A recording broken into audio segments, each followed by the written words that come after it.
Welcome back. We're live from the ISU Holt Arena, the site of the state GOP convention going on today and tomorrow. And we are joined by the keynote speaker for the event, retired Lieutenant Colonel Oliver North. Thank you so much for joining us this afternoon. It's great to be with you. Now, you are a decorated Marine with a Silver Star, a Bronze Star, 2 Purple Hearts, and you are a best-selling author. Is there anything that maybe is not on the Wikipedia page that you could tell us? Husband of 1, father of 4, grandfather of 17. 17? Yeah. Okay, so that probably keeps you pretty busy, huh? It's a good excuse not to do things. There you go.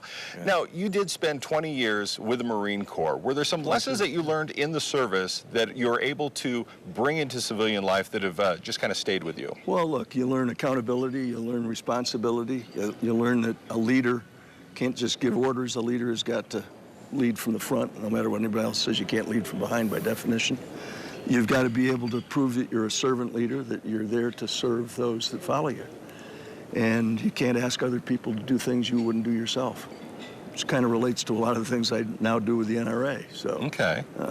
A little bit different than my rifle platoon, which was 46 Marines. This is 6 million members, but a little bit larger platoon. A little larger, and almost as effective, as I would think, as we hope, as we're coming up to some pretty important elections, which is why I'm here. Okay, so you served in the military. You've been writing books in your civilian life and going on speaking tours.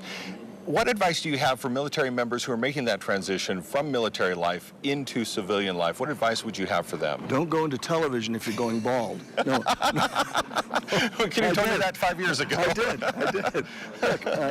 Look, those very qualities that you learn in the military translate directly into civilian life. There's no such thing as a military occupational specialty, an MOS, that doesn't have a civilian counterpart. Okay. And you look around at those law officers out there, many of them were former members of the armed forces.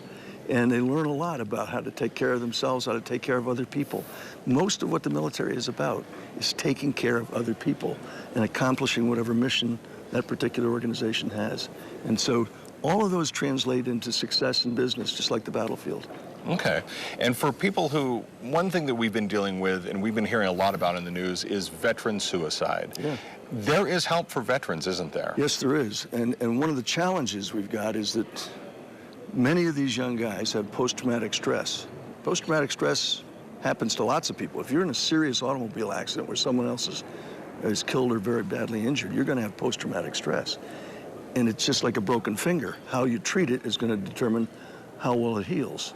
Unfortunately, we've fallen into the trap of a lot of psychotropic medications that if you don't get the dose rate exactly right, it causes depression or mania or psychotic, or a break. Yeah.